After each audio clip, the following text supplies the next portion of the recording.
नमस्कार। चलिए आज एक नदी की कहानी में उतरते हैं। और ये कोई आम नदी नहीं है। ये सिर्फ पानी का बहाव नहीं, बल्कि एक पूरी की पूरी सभ्यता की धड़कन है। इसका नाम है इंद्रावती। एक ऐसी नदी जिसकी हर लहर अपने आप में एक कहानी कहती है। और ये बात इंद्रावती नदी पर बिल्कुल सटीक बैठती है। ये सिर्फ एक नदी नहीं है, बल्कि छत्तीसगढ़ के बस्तर के लिए तो ये एक धड़कती हुई जीवन रेखा है। इसी पर तो वहाँ की पूरी संस्कृति, पूरी जीवन शैली टिकी हुई है। तो किसी भी महान कहानी की तरह इस नदी की कहानी भी शुरू होती है इसके जन्म से। इसका उद्गम कहाँ से होता है? चलिए पूर्वी भारत के उन घने जंगलों और पहाड़ों के बीच चलते हैं, जहां एक नन्ही सी धारा से इसका इतना बड़ा, इतना विशाल सफर शुरू होता है। तो इसका जन्म होता है ओडिशा के कालाहांडी जिले में, पूर्वी घाट की पहाड़ियों से। ये वो इलाका है जो अपनी जबरदस्त प्राकृतिक संपदा और घने जंगलों के लिए जाना जाता है। और बस यहीं से इंद्रावती अपनी सैकड़ों किलोमीटर लंबी यात्रा पर निकल पड़ती है।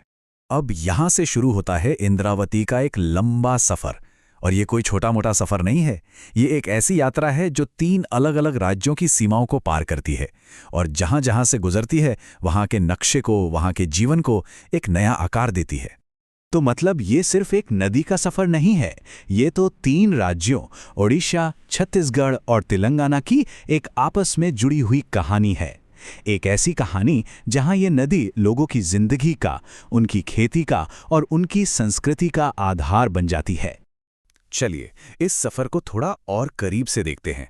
पहला पड़ाव ओडिशा का कालाहांडी, जहां से ये नदी शांत रूप में निकलती है। फिर ये छत्तीसगढ़ के बस्तर में दाखिल होती है और यहीं पर इसका असली विशाल रूप सामने आता है। यहीं पर इसे सचमुच जीवन रेखा का दर्जा मिलता है। और आखिर में सफर का अंत होता है तेलंगाना में, जहां ये विशाल गोदावरी नदी में मिल जाती है। तो कुल मिलाकर ये सफर कितना लंबा है? पूरे 535 किलोमीटर का। सोचिए 535 किलोमीटर। और इस लंबी दूरी का एक बहुत बड़ा हिस्सा छत्तीसगढ़ से होकर गुजरता है। और शायद यही वजह है कि इसका जो सबसे गहरा असर है ना, वो हमें बस्तर के मैदानों और जंगलों में ही देखने को मिलता है। अच्छा, एक सवाल उठता है, आखिर एक नदी इतनी शक्तिशाली बनती कैसे है? क्या सिर्फ अपनी लंबाई से? नहीं, असल ताकत तो उन छोटी बड़ी नदियों से मिलती है जो रास्ते में उससे आकर जुड़ती जाती हैं और उसे और विशाल और ताकतवर बना देती हैं। इंद्रावती की कहानी में कुछ अहम किरदार और भी हैं।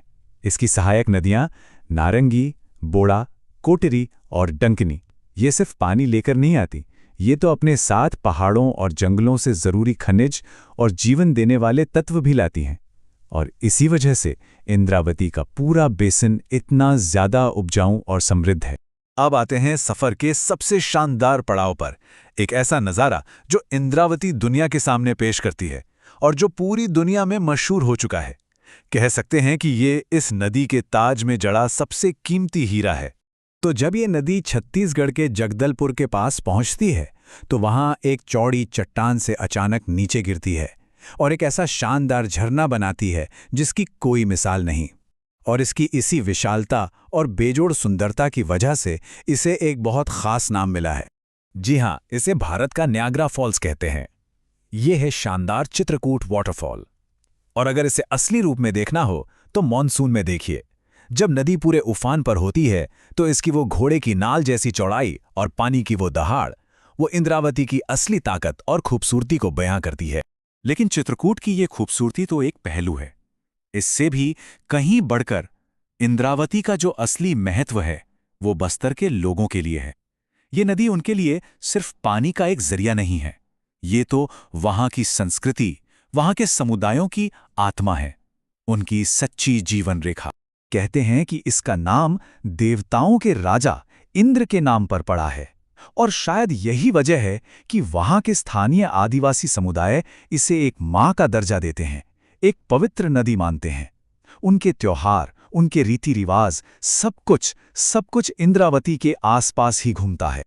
और अगर आर्थिक नजरिए से देखें तो बस्तर तो पूरी तरह से इंद्रावती पर ही निर्भर है।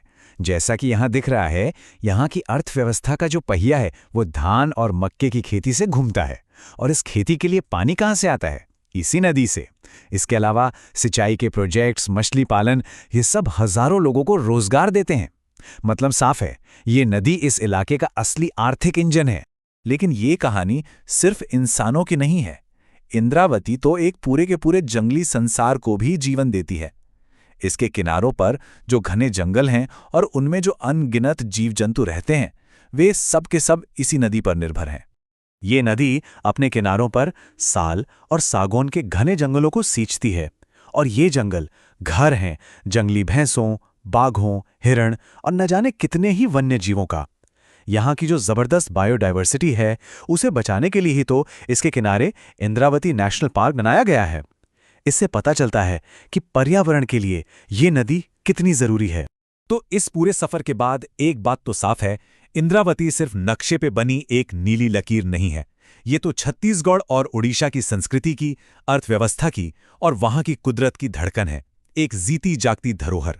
और आखिर में ये नदी हम सबके सामने एक बहुत जरूरी सवाल खड़ा करती है। ये जीवन रेखा हम सबको, इस धरती को जीवन देती है, पर हम इसे बदले में क्या दे रहे हैं? सोचने वाली बात है, क्योंकि इसका भविष्य हमारे ही हाथों में है।